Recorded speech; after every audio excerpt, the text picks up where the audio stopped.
Welcome to this week's episode of Inside the SPHL. I hope everybody had a great Christmas. We're back at it. We got hockey on TV again. I'm already screwing up words starting this thing out. This isn't going to be a good one.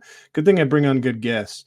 But anyway, so this week I do got a guest. As I said, I try to get everybody from around the league. I try to get each team a player to give perspectives from all around the league. And this week I have a Vermilion County Bobcat, and he's a native of Moscow, Russia. So that's a first Russian on the podcast. So there's a bullet point for me. And he's in his first year pro. He started the season out with the Binghamton Black Bears of the FPHL before he got called up to the Vermilion County Bobcats, where he's had a pretty good start to the year, despite, the growing pains within the franchise. So he has 4 goals, 2 assists this season. He's leading the team with shots. He has 43. Ladies and gentlemen, let me introduce you to Igor Borshev. Igor, how you doing, man? Great. Thanks for having me.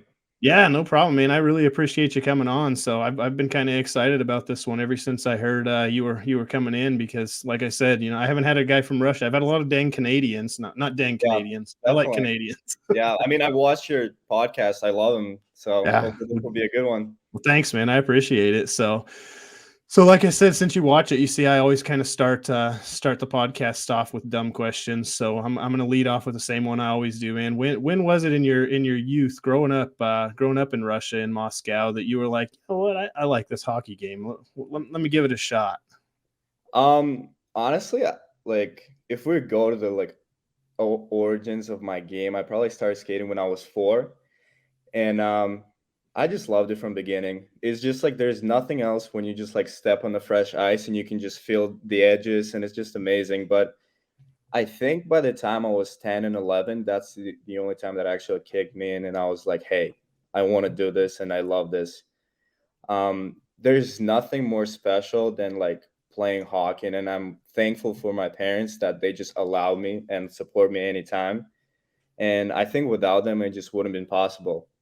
But yeah, for me, it was probably around 10-ish, 11-ish when I finally was able to figure it out, what hockey really is and why do I really love it and why do I really want to do it. Who was your team growing up whenever you were around 10? I know you had a KHL team you were going for. Yeah, so in Russia, we have a little system, and there was a time where I started with Vityaz Chekhov. Now it's Vityaz Podolsk. It's one of the KHL teams. I started with their youngest group, and I moved up the levels, and then we as a family moved to Moscow. So then I started playing for CSKA.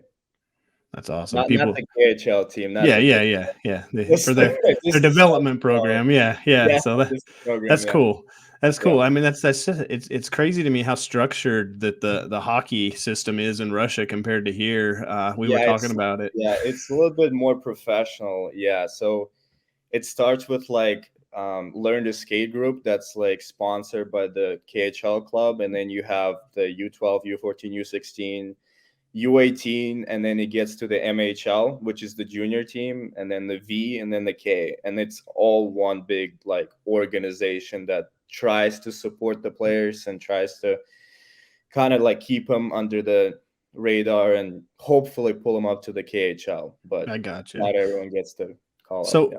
So if you if you moved cities and went to somewhere else where it was a different development program, is that kind of a flawless transition? You just get into that other KHL team's program, or is there kind of structure to that where you got to get traded? I guess it's crazy to think not really. I see where you're coming from. The real trade thing happens when you're in juniors. So if you're good enough and something happens in the line of that, or you're so good enough that they want to pull you to the Moscow teams, because the best teams are in Moscow, like the Dynamo, CSKA, is how they originated. Maybe they'll do a trade and pull you out. But when you're from the basically elementary school to U16 and you just move places, you'll be fine. I got you. The structure takes place once you kind of become an adult. Yeah, you want to be around Moscow area as a little kid just to get better, have the touch, and play with the kids your age that are pretty good, but it's not necessary. So that's a good thing about it. Was hockey some of the decision to move to Moscow, or was it just a family decision to move there? It was a family decision. So my family, we live like probably 30 minutes away, and it was just easier for my parents' job and work just to get closer to Moscow. So we just kind of moved a bit closer. I got you. I got you. So I know you listen to Spit and Chicklets. Everybody does because it's probably the best hockey podcast out Yeah, there. they're So not bad. besides mine, of course. Yeah, they're second best. But yeah. But so they always talk about the Russian gas. Do they start that young, or do you gotta be in the KHL? Oh my No, God. you don't have to answer. Everyone asked me about Russian gas, and like first 3 years when I came here, I was like, guys, I have no clue what Russian gas is. In Russia, we have no, like, if you go up in Russia, be like, give me Russian gas, they'll be like, Yeah. what's Russian gas? Like, so I guess it's just like vitamins and minerals. Yeah, I'm sure. It's For you, probably just but like, like it's up when you're in KHL. Like, yeah. I never played the juniors in Russia, but once I like connect with my buddies, like they never happened to them. So it's in KHL. Yeah. And like you said, it's probably vitamins or something. Who knows? I mean, it's got to be. I mean, we I hope so. I hope so. Like we everyone for some reason jumps on it. I know it's a joke. They're like everyone's yeah gonna be like, "You on Russian gas?" I'll be like, "No, I just work out." Like, no. yeah. Guys are asking you, hey, can you get some of that? I'm feeling a little weak now. I No, was like, "No, now just I'm go gonna hit get the people in gym. trouble. Like, Never go mind. work out, get better."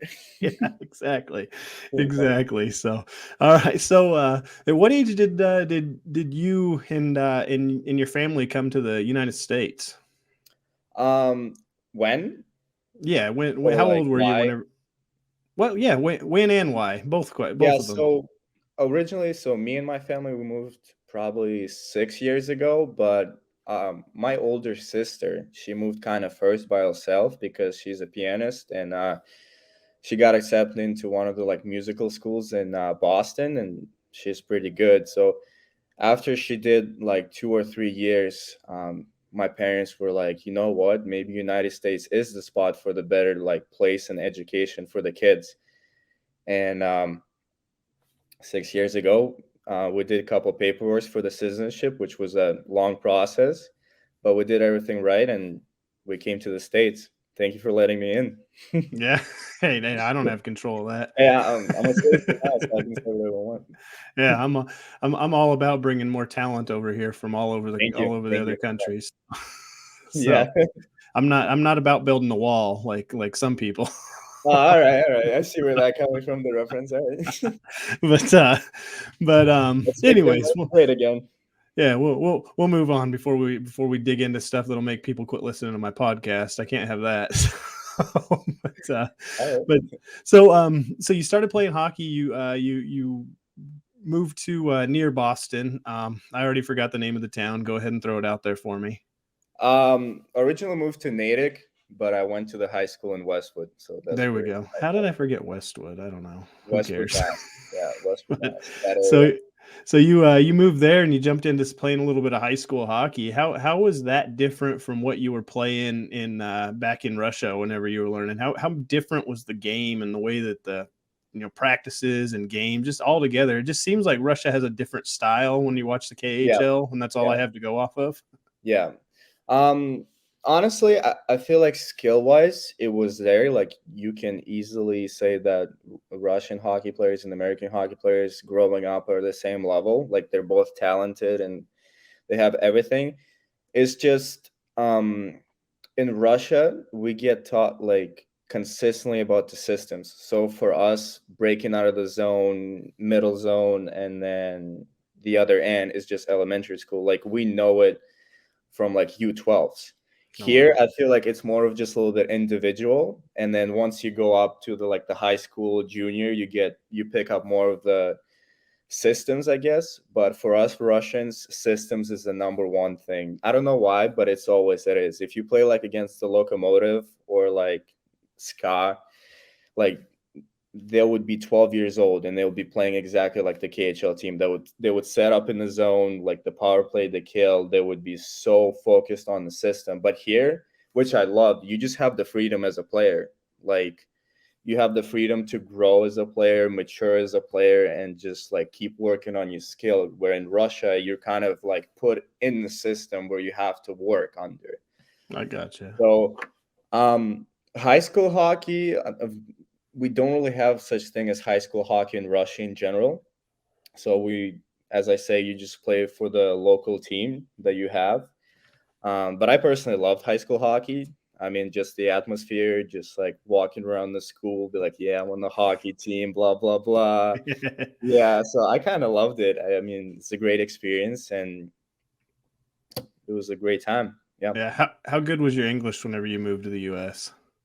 Uh, I had the thickest accent. Like, I still have the accent, but it was pretty bad. So for me, I back in Russia, I took it as a second language. I never thought I would just like come to United States, even though we visited like for Disneyland like a couple times.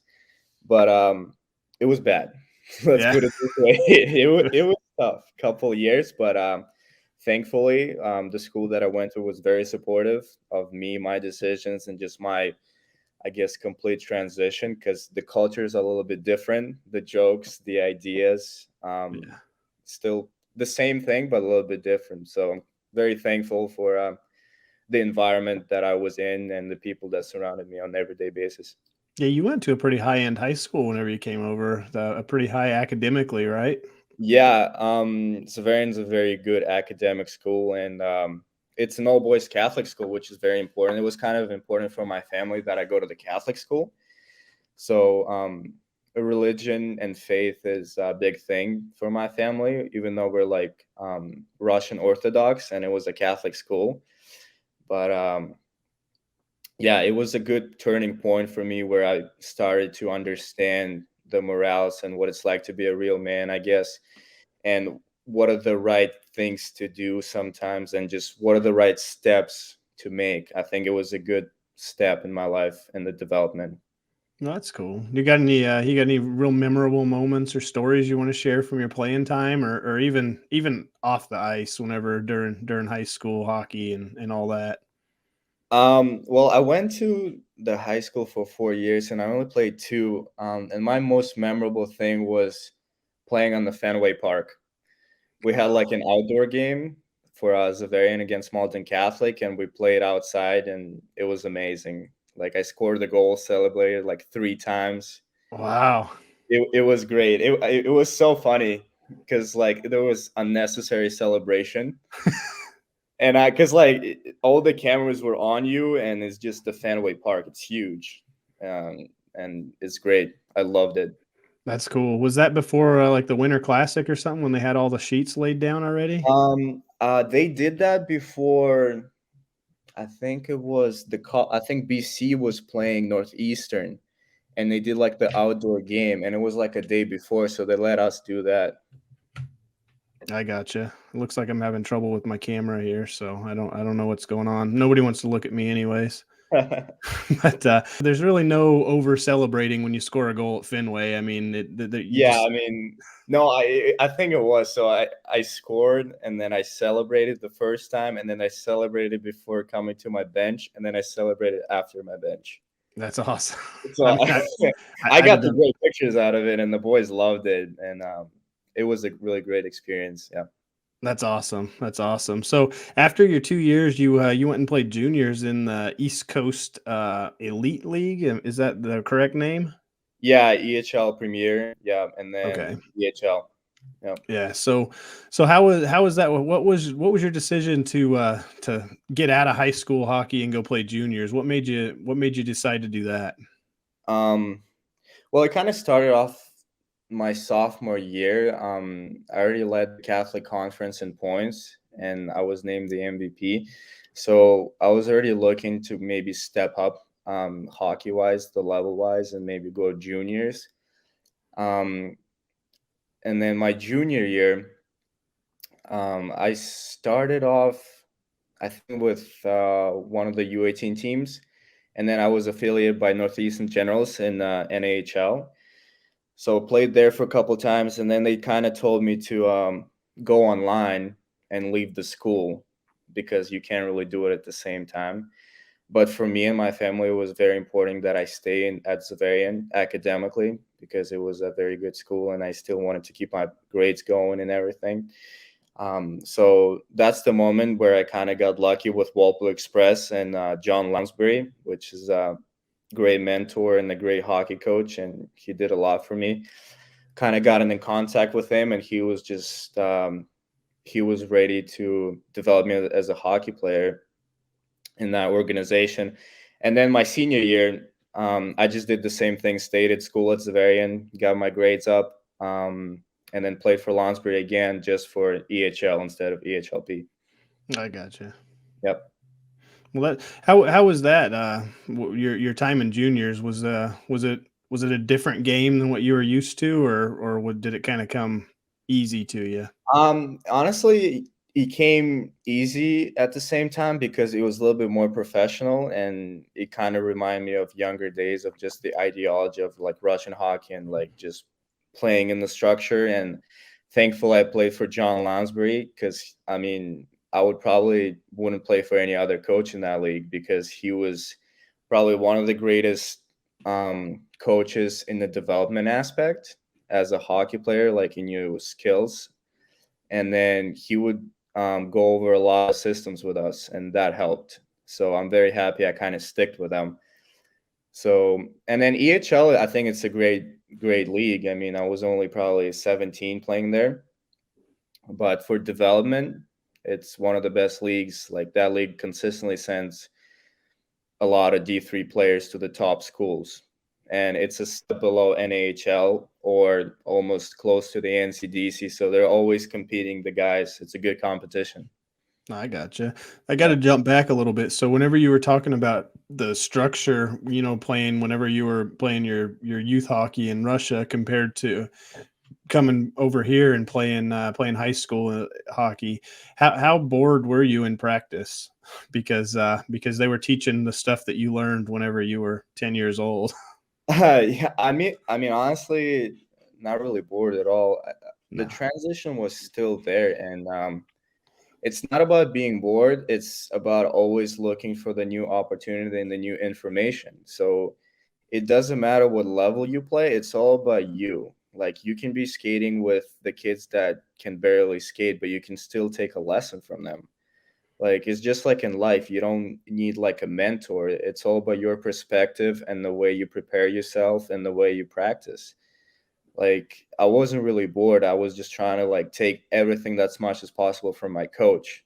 So it's pretty Yeah. simple. No, It's I it's gotcha. it's not like I was way better than everyone because I knew it. No, it's just like I knew in the back of my head like, oh, I already know this. Like I don't have to go over and over this. I'll just do it just like that.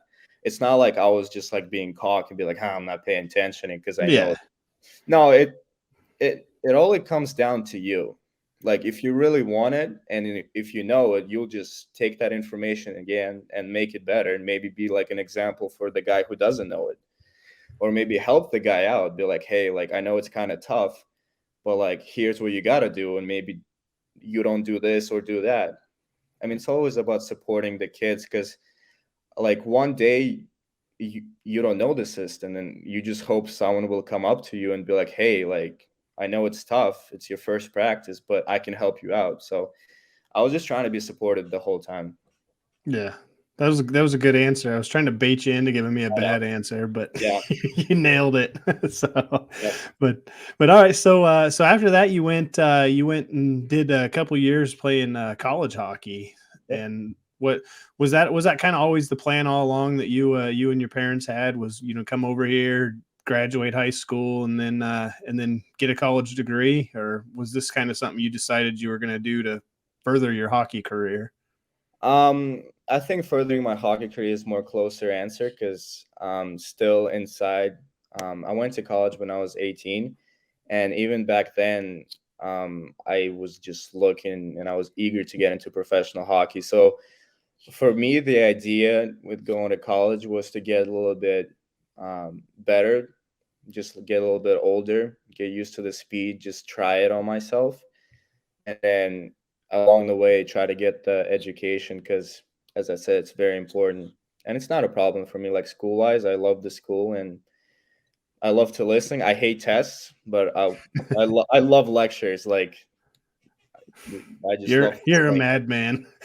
I love listening. I would never take the test as much as possible, but class precipitation always on point. Yeah. So if the test was just you relaying you the information back to your teacher, would that be easier? Is that what you're saying? You're absorbing it all. You just don't want to have to write it down. Yeah, I mean, still like as I said, Zavarian was a very good like preparatory school for college.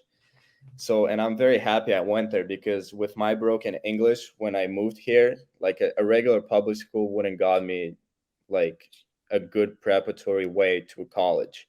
I would just be sitting in college, be like, what's going on? But thankfully, I went to Yeah. Zavarian and it was just a smoother transition where I just knew what's going on and how to like apply some of the skills that I learned in high school and college. So, and it goes on along the way right now too, because I did like a little transfer to a more better business school right now in Boston and kind of taking classes online sometimes, still trying to keep up. And it's going a long way. So, as I said again, I'm really thankful for Zavarian and my parents kind of not opportunity, but staying on top of me not to kind of leave too early and make sure I stay in school, not going online. Yeah, yeah, that's cool. You said you took English, kind of like I took Spanish in high school, but I'm gonna Yeah. assume if you were able to come over here and at least have a conversation with somebody, even if it was a little broken, you paid way better attention because there's not a chance Oh, in definitely. hell No, I could speak Spanish to anybody. no, yeah. The best part, like, Zavarian, my high school and the colleges forced me to take the third language. So, and I'm currently trying to learn French. Oh, So nice. I'm trying to be a trilingual. Hopefully that will work. I'm not bad at it. I'm just in the elementary steps of it, but Yeah. I can consider myself as maybe trilingual one day. Oh, that'll be cool. I, Yeah. I I still can't hardly speak English, so I can't imagine trying to know No, three you're languages. much better than me at this point. So let's move on to going pro. So you did 2 years at university, and then you decided you were gonna step out and go pro this year. What was how'd that decision making process go for you?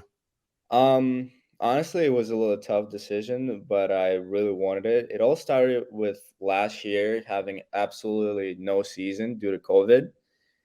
And after in Massachusetts, we were able to get some ice. I just started skating, practicing, and then I got very lucky. I met Coach Cuneff. He coaches Worcester Railers right now. He's a GM and head coach. And I skated with him the whole summer and just kind of sticked it to all the other guys that were skating with. And I got the opportunity where he was able to invite me to the training camp. So I was just like, you know what? I think this is the chance that I got to take. And my whole life, I was kind of like preparing for this moment. So as soon as I've heard that Mr. kind of invited me to the training camp, I just took it. Like my eyes lit up because it was my whole like life coming Yeah. to the point where I can actually start playing professional hockey or at least try it. Yeah. So want to Did thank Coach Conniff and the Islanders organization for inviting me to the training camp and letting me do my thing there. Yeah, absolutely. That's awesome. Do Yeah. you just going to training camp? Does that forfeit your NCAA eligibility Yeah, or it did. okay? It was actually like one of those moments where I had to rethink a lot of things because my parents really were staying on me being on the educational part till I'm over with it because I only had 2 more years to go, and but I was like, you know what, this is my chance, and I want to take it, and I took it, and I'm happy because even though I lost NCAA eligibility, I'm still keeping up with my schoolwork and I'm still doing it like online, yeah, but I hope and I think I'm a step ahead a little bit. Yeah, absolutely. And pretty much the entire country's been doing college online, Online, either yeah, whether it they was wanted it to was or not. weird. The Yeah, last, COVID is not yeah, yeah. So nobody's going to take away online degrees from people anymore because they're equal. I mean, you got people at Yeah, Harvard doing it now. exactly. Yeah. So that's awesome that you're continuing that. So Yeah. preparing for life outside of hockey, that's what a lot of athletes, I think, sometimes they forget when they get these college scholarships and stuff, Yeah. and they forget that, there is life after sports, and Exactly. sports. Yeah. So I mean, Yeah. Thankfully, I was able to get a good scholarship like after my transfer to another school, and I was just like, I just can't let this go. So I know it's going to be a little bit tough, like playing professional and trying to do the college, and I was just like, I'll do it. I just have to try. So here I yeah, am. hey, more power to you, man. Yeah. Thank you. So so you ended up playing for Binghamton for a little bit this year, and then apparently you were too good for that, and the Bobcats were like, "Hey, we need to get him out of the Fed. We need to bring him up to Yeah. us." And how when you got that call, what was that like for you? I mean, you were barely into the season, and you were already jumping up a league. Yeah, I mean, it was amazing. I kind of wasn't really expecting a call from the Vermillion and Coach Nieder because I thought, like, with my elite prospect and especially everything and me being young, I thought no one would call me, honestly. I don't really have anyone behind me, like a strong agent or anything that could just say something and I'll go up 3 leagues or 2 leagues up or 1 league up. So I was very thankful for Coach Nieder to even look at me in the Fed because like we're in a situation where I'm just happy to be playing, especially after last year completely sitting out. I'm just happy and eager just to be in the game. Yeah, yeah, absolutely. That's awesome. I mean, and you did. How many games did you play in Binghamton this year? It was only I had it up a 5 or minute ago. 6, yeah, but honestly, bingo, my heart goes to them. Great spot, like the AHL rink, the AHL facility, the fans, the organization. One of the best in the league, I feel like, and I'm very thankful that they brought me in and they gave me all the opportunities. Our coach Rod was a great guy, and then Smitty, who recruited me there, um, probably one of the closest people to me right now, just from that area. That's And cool. I'm very thankful. Yeah.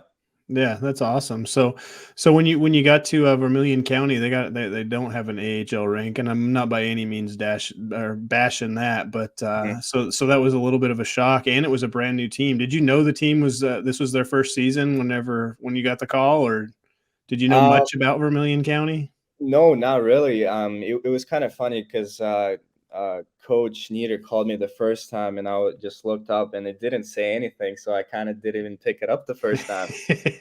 I was like, I thought it was one of those another spam calls I'm just getting, Yeah, yeah. and Your car insurance call. yeah, exactly. And the second time I took it, I was like, wow.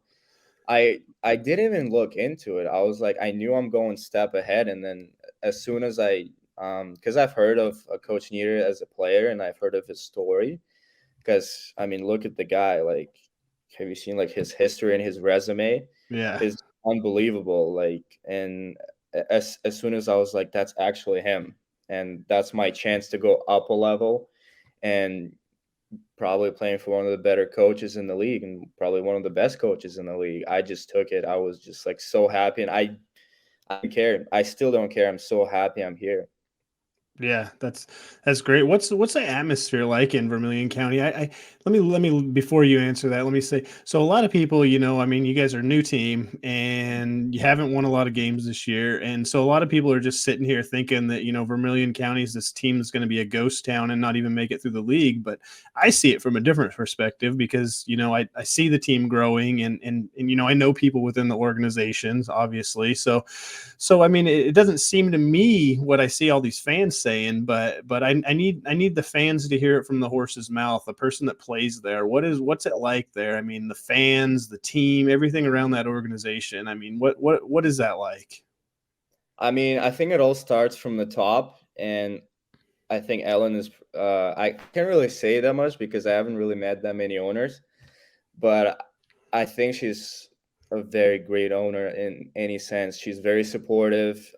She comes down to the locker rooms, talks to the guys. Like if you ever need anything, she's always there for you.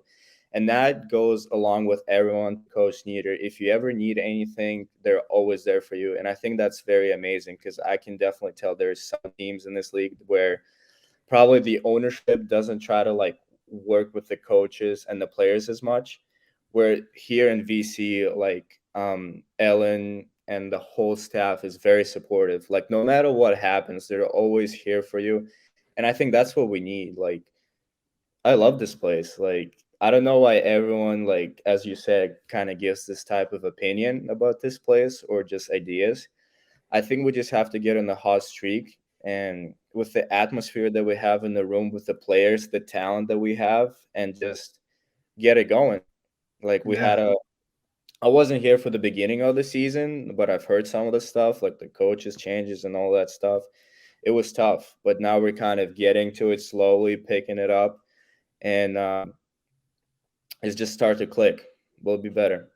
Yeah, absolutely. I totally agree. I mean, you guys, the whole organization had a rough start. They lost their coach to start it out, and yeah, I mean, you showed up when things were starting to go on the Yeah, upside, and I think that has a lot to do with the head coach with Niedert. I yeah, mean, he's doing all that, so that's cool. What's the fan base like? I know the arena's small, but it seems like when yeah. you look at the attendance numbers, the house is getting packed every night. Is that Yeah, is that we will almost get a close to 2,000 of people fans, but like thanks that the arena is small, it feels it's always packed. yeah. Like it always gets loud, and I personally love it. Like there's nothing wrong with it, and the fans are great. I think after our quad game, we did like a skate with fans whoever wanted, and I was just so happy to connect with them, like just see their different lives, different like opinions, and just seeing the actual support really a lot. Because they could have just been like, "Hey, these guys only won 2 games. Like, we don't want to deal with it." No, but like they're still staying with us, and that's very important for us to see their happy faces in the standings and still like cheer us up. It's amazing. Yeah, yeah, it's tough whenever a team's struggling to pack the house, and it seems like in Danville it's staying packed regardless. So I mean, Yeah, I just wonder what's going to happen when you guys do get rolling. You know, you get your little hot streak going. I mean, how yeah. are people? Are they going to sell standing room only tickets for the people that haven't been going because they're like, well, they're not winning. So, I know you Well, don't know the answer. I don't know. I think we just need a little bit more time, and I think we're on the right path, and that's very important. Yeah, we had a couple of tough bounces, but as a team, we're getting together, and we're better by every single day. So it's great. Hopefully, Yeah, they'll understand us. Maybe sorry if we kind of like uh, didn't really show the expectations that we're hoping for, but we're here for them. And if they need anything, if they ever want to just like come to our practice, maybe watch us practice, or need us to help in the community, we're always here to help in any way, and then yeah. always win the game. That's awesome. That's always awesome to hear. So, and I think some of the problem is with some people out there is the Las Vegas Golden Knights ruined expansion teams for all sports now because of their instant success, and so Hmm. everybody just expects new franchises to Yeah, just come out and win, and yeah. that's not Well, how it works. right now it's kind of like after the Christmas. By the way, like Merry Christmas to everyone. So hopefully after the Christmas for us, it's like a second half of the season, and we have a different mentality right now. So we're fresh off the little break, and we can't wait to win some games for you guys. So Yeah, yeah. You guys, I think the best performance I watched you guys put on this year was after you guys got shut out by Birmingham, and then you came back and you guys decided that you knew how to find the back of the net. That might have yeah, been a rude way to put it, but I mean that was a really good game. yeah, yeah. That's the thing with team. That's what I'm saying. We have enough talent, and we have the right players.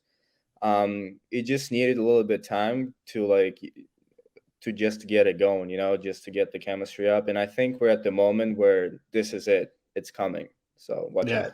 It's gotta be. It's gotta Yeah, be. I mean, I remember telling everybody there's no way that you guys are gonna lose every game all year. And it just people were like, well, I don't know. I mean, they don't look good. And I was like, this isn't how it works. They got a new coach in the middle yeah, of the season.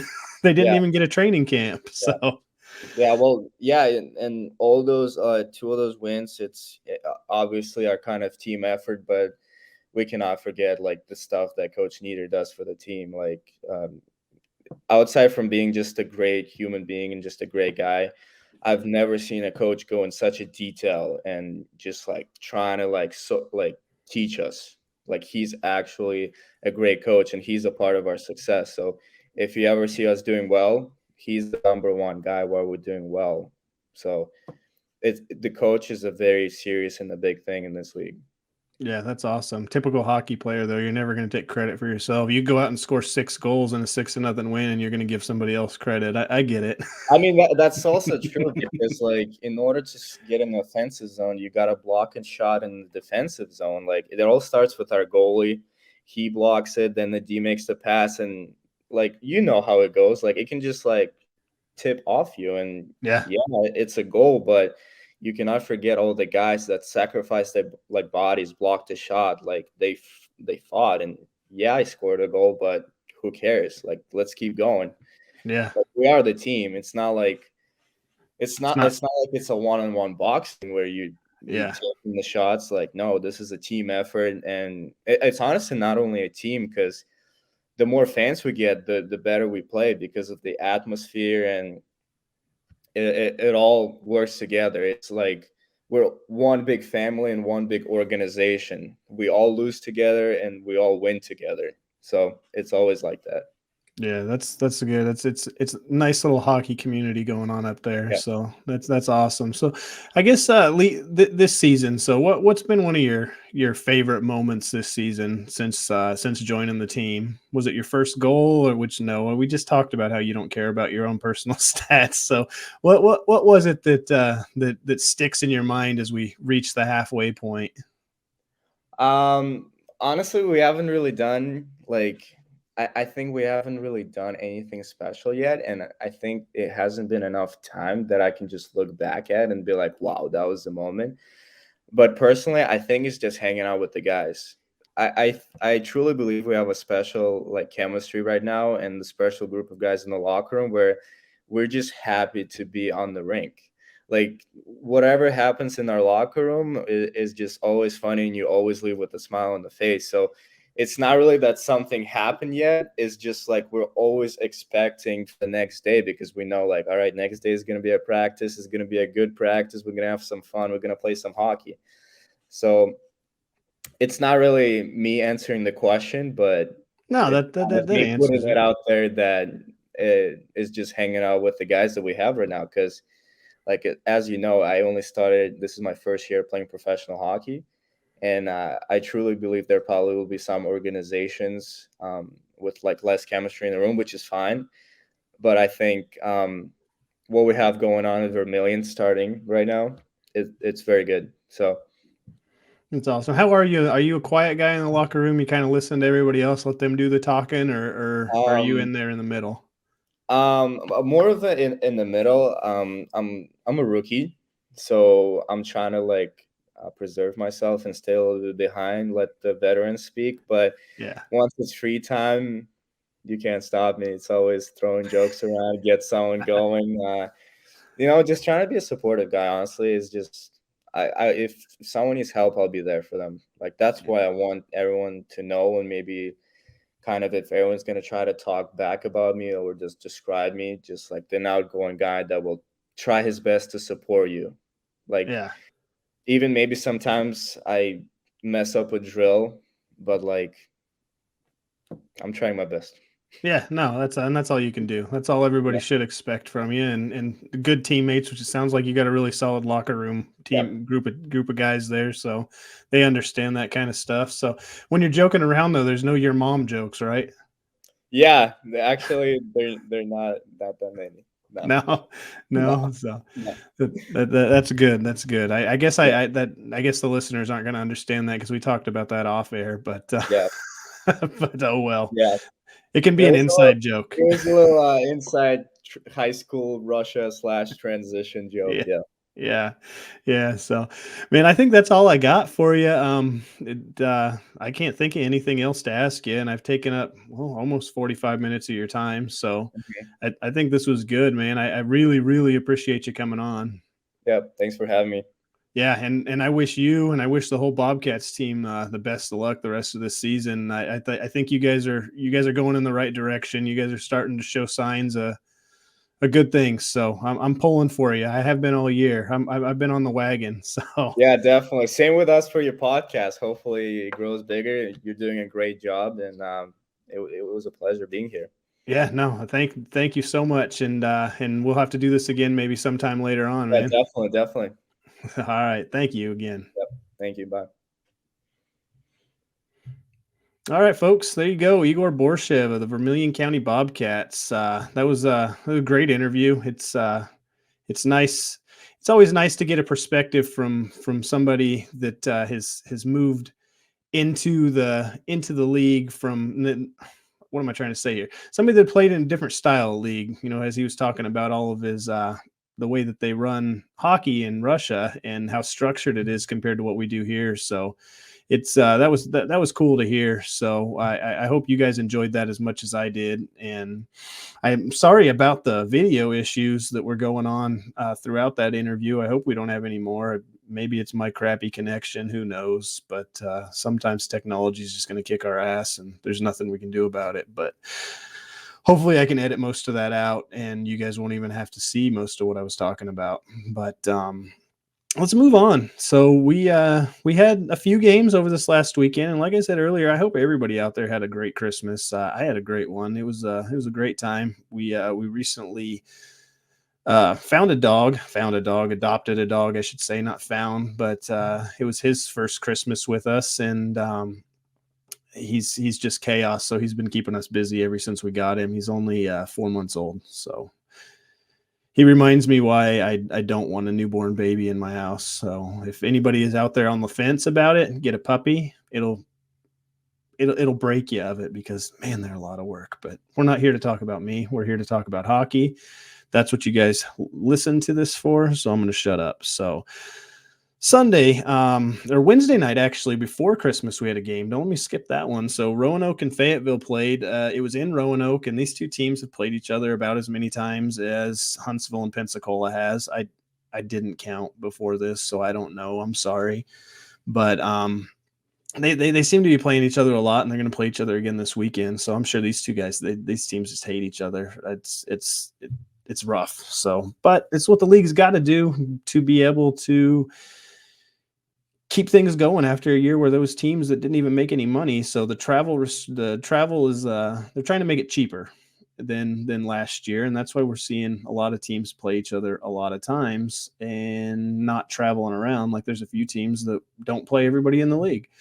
But let me get off that soapbox and let's talk about this game. So the Fayetteville and Roanoke game, it was everything you wanted in a hockey game. These two teams have played each other so many times, I feel, that they know each other's systems fairly well, and they're going to put on a good show every single time we see them. And it was Fayetteville had a 3-1 lead with little over 5 minutes remaining, and then the Rail Yard Dogs. That's a long name to say. I think I'm just going to start calling them the Dogs. But they rallied back and tied the game up.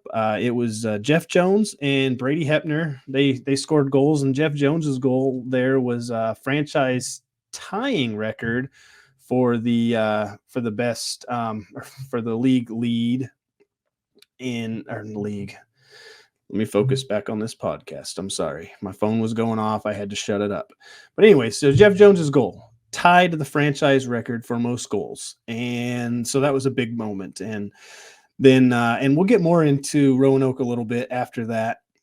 But the continuing on to the game. So this game ended up going into overtime. So Fayetteville had this one in the bag, and Roanoke said, "No, you don't." And Roanoke has done this so many times. They've come back, and it's impressive what they do. And so they came back, and then CJ Stubbs decided game over in overtime, and Roanoke gets another win. And like I said last week, they're trending up, and that's good. But we'll talk a little more about Roanoke a little bit later on when we get into their other game they played. They were one of the only team. They were the only team to play 2 games this past week, excuse me. But let's talk about the Marksman. So since his return off the injured reserve list, Tanner Freeze has just been on fire. Let me see here. He has 7 points in 4 games. It's 4 goals and 3 assists. It's so far for the and me in words. I told you guys when I did the intro, this was not going to be a good podcast. But anyways, he's just been on absolute fire since coming off the IR. And he's not showing any signs of slowing down. And that was definitely somebody Fayetteville was missing while he was out. And so, they're glad to have him back. And so in the month of December, the Marksmen have gone, they've been doing okay. They went 4-3. And they're just kind of up and down, but they're handling business against the teams that they should be. And no disrespect to the teams that they should be handling business against, but they're handling business against Macon, Birmingham. I don't remember when they played Vermilion County or if they have yet, but I assume they beat them because Vermilion County's only beat Birmingham and Peoria this year. But, they're handling business in those games. And those are the games that, whenever you're one of the top teams in the league like they are, you got to win those games. You can't really let them slide. And so they're doing good. They're sitting 4th in the standings. They got 29 points. They're like I said, they're still a little bit more hockey to play in 2021. So let's see if they can end it on a high note. Who knows? You never know. But so after that, we had Christmas Eve, everybody hanging out with the families. Players got time off. I know a lot of players actually had to report on Christmas Day, and but they got a little break. And so, but it was back to hockey. So on Sunday after Christmas, Boxing Day in Canada. So we had 5 games, I think, on the slate originally, but Evansville and Quad City was postponed because of, I believe it was COVID. I think that's what the thing. Yeah, COVID. So COVID stuff, just like every other league, just like every other sport, just like everywhere in the country. COVID, this friggin' virus just needs to go away. I think everybody's sick of it, and it's ruining sports again, and it's taking players out. It's postponing games all the way up to the NHL level. As we all know, they paused and they're still not playing. They think they're finally going to start playing back when this podcast releases. But so anyways, Quad City and Evansville did not get a play. There's been no announcement of when that game is going to be made up, but it will be. And so we'll jump on to Roanoke and Knoxville, staying on the Roanoke train here. So Roanoke, they were the only team to play twice this weekend, like I said before, and they traveled to Knoxville in what was another excellent game. And I honestly think this game was probably the game of the weekend. If you missed it, I tried to tweet it out, and I tried to tell you guys, if you follow me on Twitter, that that you should be watching that game, because man, that game was a good game. It was so exciting. So let's get into it. So Knoxville jumped out to an early 1-0 lead off power play goal by Andrew Bellant, who we'll get into him in his red hot month of December in a little bit. But so they got out there, and then Jeff Jones. Remember, I said Jeff Jones tied the franchise record in the game Wednesday night. Jeff Jones broke the franchise record. He answered back late in the period, and 49 goals is now the record for the Roanoke Rail Yard Dogs for an individual. Why words again? Franchise record for goals scored on the team, not the league, the team. My mouth, my words. I should just turn this off right now, and I should start all over, except for I can't get rid of all that good stuff Igor put out there. So after that, Hepner added another goal in the second to give the Dogs a 2-1 lead. So now you're like, oh, Roanoke, they're coming back early in this one. So we'll see. But the Ice Bears answered back with 4:25 remaining in the period when Stefan Timofeyev beat Austin Raudebush. And then that tied things up. There was no scoring in the third. Game had to go to overtime. No scoring in overtime. Game had to go to the shootout. This is where Roanoke didn't fare very well. This is where Knoxville shined. Knoxville ended up scoring 4 times in overtime. Roanoke only got it in twice. And my buddy Joel Silverberg had the most calm game-winning goal scorer I've ever seen before. And check him out on Twitter. He has a video of it, and it's just almost like it was almost like a mic drop. I love the guy. He's great calling games. So anyways, so that's how that one went. Let's talk a little bit about Knoxville. So the Ice Bears are back on track. They won their last two after losing a few. They're sitting third in the standings with 32 points. They have gone 8-1-0-1 in their last 10 games. And why I say back on track was because they dropped those two against Peoria. Wasn't the end of the world. We all probably knew it wasn't because look, they're still winning games. So they've only lost one game so far in the month of December in regulation. So they're doing good. And Andrew Bellant, he is having himself a month of December. So let me pull up my stats here. He also served a one-game suspension. We talked about that earlier back. So for a nasty hit that he laid on Carson Rose and of the Bulls back on December 3rd. But so he missed one game for that. But he's on a 6-game point streak, and that's counting the game before the suspension as well. He has scored 5 goals and 2 assists, and he's just absolutely on fire. The man is an animal out there. So keep an eye out for him when he's on the ice, and because he's going to make special things happen. And on the other side, Roanoke. So Brady Hepner is on a 4-game point streak. He's scored 4 goals and an assist dating back to December 17th. And Roanoke, like I said, they struggled early on. They just didn't get bounces going their way. They couldn't finish games off and blah, blah, blah. So they're sitting 7th in the standings right now, but they're still kind of trending up. They got a point out of this one. So they got 24 points. They have not lost in regulation in their last 4 games. They've gone 6-2-1-1 so far in December. So they're on the right side of the win board, or the winning column there. But so both teams, it was just a great game. It was a great game. I suggest if you have some spare time, go back to Hockey TV and watch the game. It was a really good game. I'm telling you, a really good game. So we're going to move on from that game, and we're going to talk about a game that didn't really go as well, as that game wasn't quite as fun to watch unless you were a Peoria Rivermen fan. So it was the Rivermen and Vermilion County. The Bobcats traveled to Peoria. And same offensive struggles that we've seen from Vermilion County. But hey, like I said, when we were talking to Igor, things look like they're trending up. But he's got a great attitude. The locker room's meshing. So, I mean, just off that interview, I feel like the team's going to explode here pretty soon. But anyways, Peoria exploded in this game. And they won 6-1. Piotrowski, yeah, I'm always going to talk about him. He was on the show, but he scored twice in this one. One of them was a shorthanded goal, and that continued his 4-game point streak, which includes 6 goals on the season. So JM is just on a tear right now, and that's great for Peoria because, I mean, they need more goal scorers. Every team does, but that's bad for the rest of the league because Peoria still has the other guys that score goals like Hageman, Godbout. I mean, I don't know. Peoria is doing kind of what I thought they were going to do. They're trending up. So Hageman is also on a 5-game point streak, and Peoria is on a 5-game win streak. So things are looking good in Peoria. When they started out with a little bit of a rough start, they're sitting 6th in the standings still, but they're moving in the right direction, and they have not lost in regulation in their last 10 games. Yes, they've lost some games, but not in regulation. So they're doing all right. So let's jump to the Bobcats now.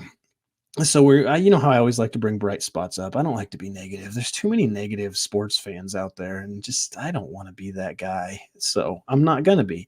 So let's talk about the Bobcats. There's a bright spot. Houston Wilson, who used to be a Birmingham Bull earlier this year, got traded. Now he's a VC Bobcat. He's playing really good in Vermilion County. So he's scored twice in the last 3 games. He's on a 3-game point streak. So he's right now he's their streakiest player, since that's kind of the trend of the podcast today is streaks. But he's playing really well. If you watch a game, when I was watching him, it seems like he's always up there getting scoring chances. He's always in the mix. He looks really good out there. And I mean, you add that to Mitch Atkins, who's been returned back to the Bobcats. So we should see him this upcoming weekend. And of course, Igor Borshev, who's always a threat in the offensive zone, and I'm forgetting other names, but those are the 3 that came to my mind. But so you got Vermilion County, they're starting to click. So we'll see where this goes. They do have bright spots, and they do sell a lot of tickets. And they, according to Igor, they got a great locker room. So we're not counting them out. We're not counting them out to make a run. We'll look and see what happens. But right now, they are still last in the league. They only got 6 points, 2 wins, 14 losses, 2 overtime losses. But hey, that's all right. We're going to move on now. So let's talk about the Macon Mayhem traveling to Huntsville.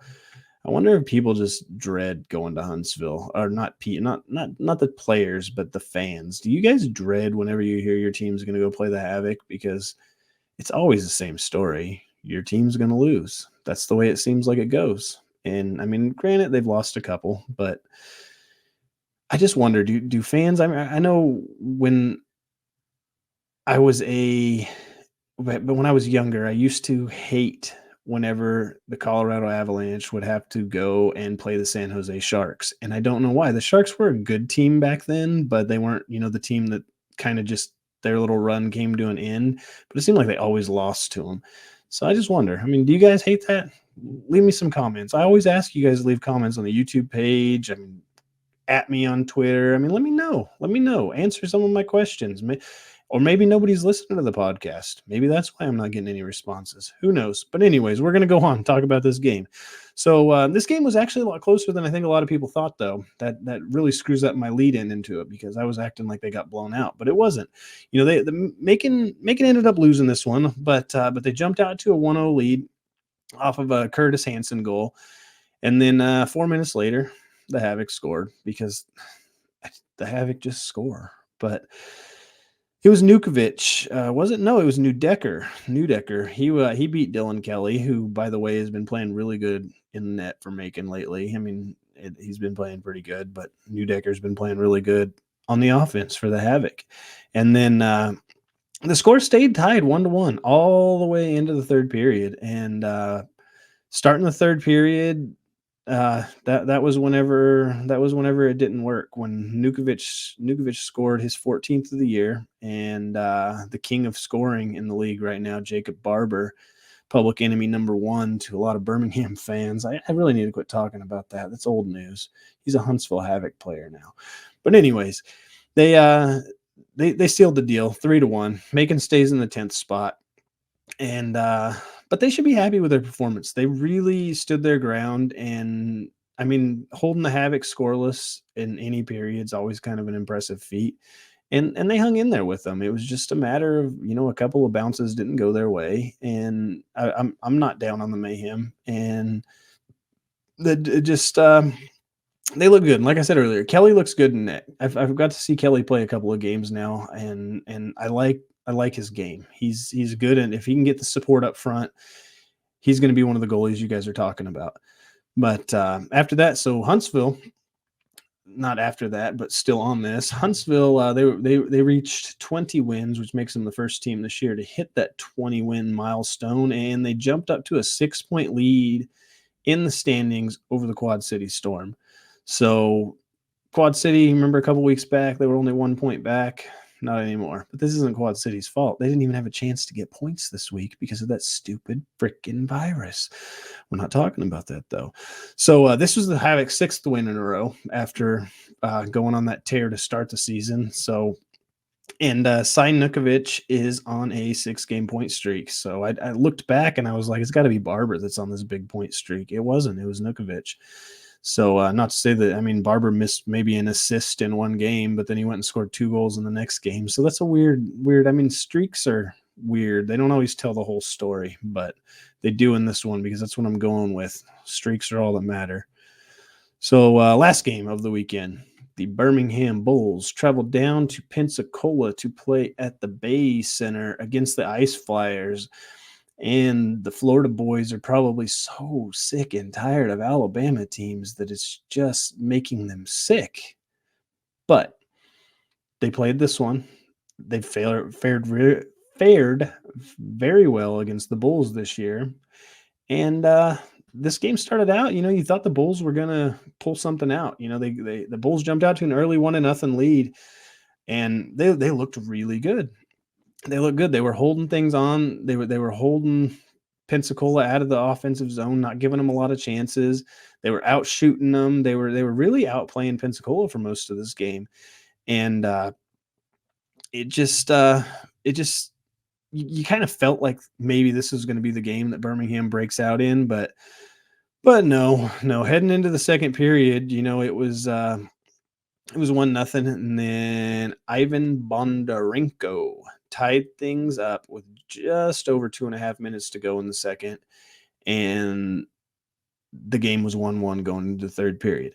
Nothing to worry about for either team. Pensacola does have a little bit of the I can't think of the words. Momentum. There we go. Momentum heading into the third, but nothing to worry about. I mean, Birmingham is still really playing well.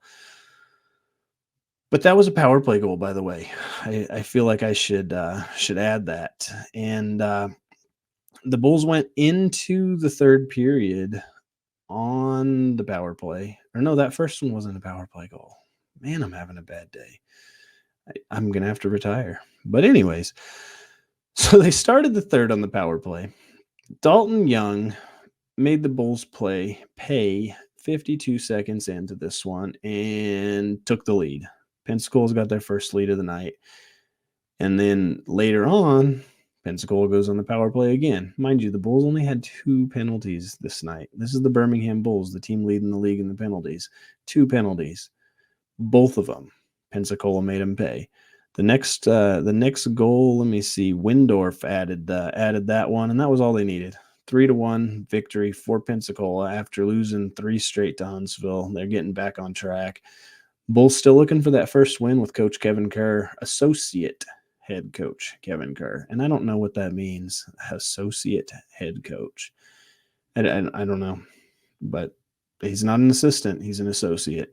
So maybe there's 2 head coaches. Is that what that means? Or is it just a title that gets somebody a little more money? Who knows? Somebody knows, just not me. But so let's talk a little bit about that. So for Birmingham, a team that has kind of cleaned things up. They got 468 penalty minutes so far on the year, lead the league. Quad City's second. They're a close second, so we're not going to blow this out of proportion like the Bulls are this horrible penalty hound team. But yeah, so those 2 power plays were devastating because the penalty kill is the second worst in the league. And when you're a 68.7% penalty kill, you can't make those mistakes and give up power plays like that when a game's that close. And that was what really, really hurt things for the Bulls in that one, I think. Pensacola, on the other hand, looking good as long as they don't have to play Huntsville. So we're going to look at this. They're 5th in the league, 11-8-3, 11 wins, 8 losses, 3 losses in overtime. 7 of those losses were to Huntsville in regulation, once in overtime. The Ice Flyers have not lost to anybody in regulation other than the Huntsville Havoc. Put that in your pipe and smoke it. There might be something there. Who knows? I mean, yeah, they played Birmingham a lot. That's what I know some of you are saying, but leave the Bulls alone. That's just something to say. Pensacola, I mean, hell, they're about done playing Huntsville, so it's going to be a wild ride to see where they go from here. I don't think they have but maybe one more game against the Havoc, if even one, which I should know because I'm the one giving you guys all the information and blabbering on. But you've learned to deal with it. That's why all 4 of you continue listening as you accept my flaws. But so let's talk about the last games in the SPHL of the year 2021. So we got a few games. We got Thursday night games and we got New Year's Eve games. And that'll be fun. Thursday night, Fayetteville and Roanoke. Once again, Fayetteville and Roanoke. I hope it's as good as the last one. I love it. They're the only game on Thursday night, too. So you guys have no reason to not watch that game. Unless you're watching something else, I guess. I don't know. I don't know what comes on Thursday nights anymore. Who knows? But so after that, so Fayetteville will then go home for New Year's Eve to host the Macon Mayhem. And that should be a good matchup. Like I said, Macon is and I feel like I oversay this all the time. They're making great strides. They're changing, but Megan is, they're figuring things out, and we'll see. We'll see what they can do against Fayetteville. That should be another good game. Macon's games are a lot more exciting the later the season goes on than they were when the season started. We'll put it that way. So then Roanoke gets to stay at home. They get to spend the whole New Year's holiday at home, and they're going to play the Havoc. And I don't know. Is that really what you want to do on New Year's Eve? Is play the Havoc? Yes, they're hockey players. They live for this shit. So yeah, they want to play the Havoc and they want to beat the Havoc. Everybody wants to beat the Havoc. I think it's going to be a good game because Roanoke plays really, really gritty hockey. I think they match up good against Huntsville. And yeah, it's the third matchup between the two teams, but they got a little tape on each other. So maybe Roanoke's learned a few things from the early season losses. And that's when I was talking about Roanoke having the struggles, the bounces not going their way. Well, that's not necessarily happening anymore for them as much. So I'm hoping and I'm thinking that'll be a good game. And Thursday night, I lied to you guys. There was another game Thursday night, the Havoc and the Knoxville Ice Bears. So both teams looking good. Knoxville, top 3 in the league. And I mean, this is one of those games that you really want to see.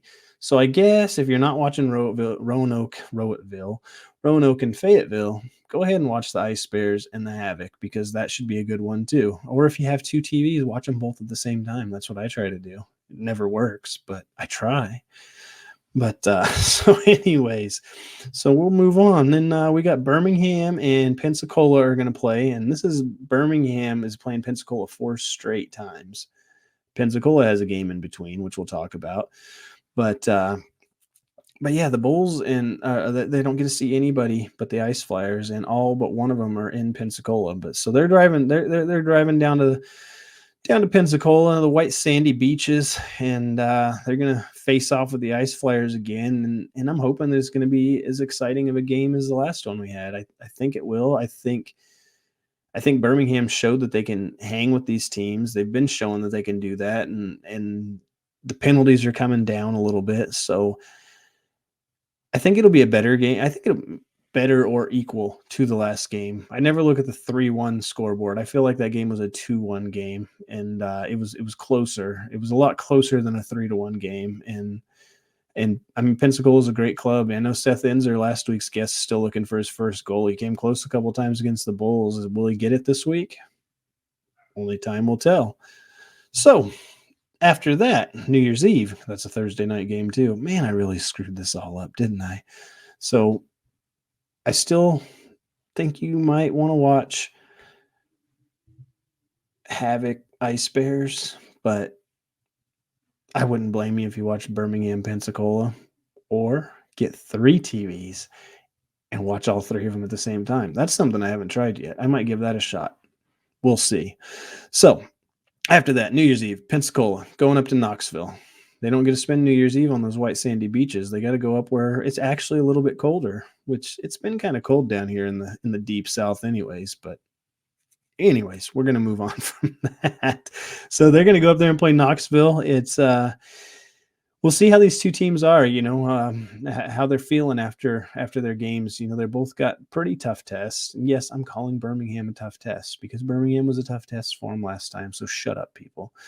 But we'll see how this plays out. We'll see how it all goes. Evansville, Peoria, New Year's Eve. That's the next game we got coming up. Evansville, hopefully they got all their illnesses taken care of. Everybody's quarantined. Everybody's healthy. Everybody's feeling great. And that game gets to happen. Like I said, I haven't heard anything contrary to that to this point when this podcast is being recorded on a Monday. So, that should be a good one. Peoria and Evansville put on good shows, so that'll be a good one to watch. Like I said, Peoria has really found that scoring touch lately, and Evansville, I don't know, maybe this extra week off that they just got, because last week I talked about how they were kind of on the decline and they're kind of trending down, and that's not what you want to be doing, especially as we near the halfway point of the season. But we'll see. We'll see what happens. You got to remember, Evansville was the team that took the Havoc down. So anything anything is possible right there. So last game for New Year's Eve that we will be looking ahead to is the Vermilion County Bobcats and the Quad City Storm. And this game will be in Vermilion County. And I'm looking to see Vermilion County maybe break out in this game. We'll see. Who knows? Igor got me all pumped up for the Bobcats. I just think I feel like they're going to do something now, but who knows? Quad City is the number 2 in the league. They're a great team. They haven't showed any signs of weakness, I guess you should say, but who knows? Like I said, Igor got me pumped up about the Bobcats. I'm excited to see that game, but that's it. That's all I got to talk about here. That's everything that I had written down to talk about with you guys. I hope you all have a wonderful, wonderful new year, and don't get too drunk. If you do, don't drive. It's never a good idea. And that's your safety brief for the weekend. Until next time.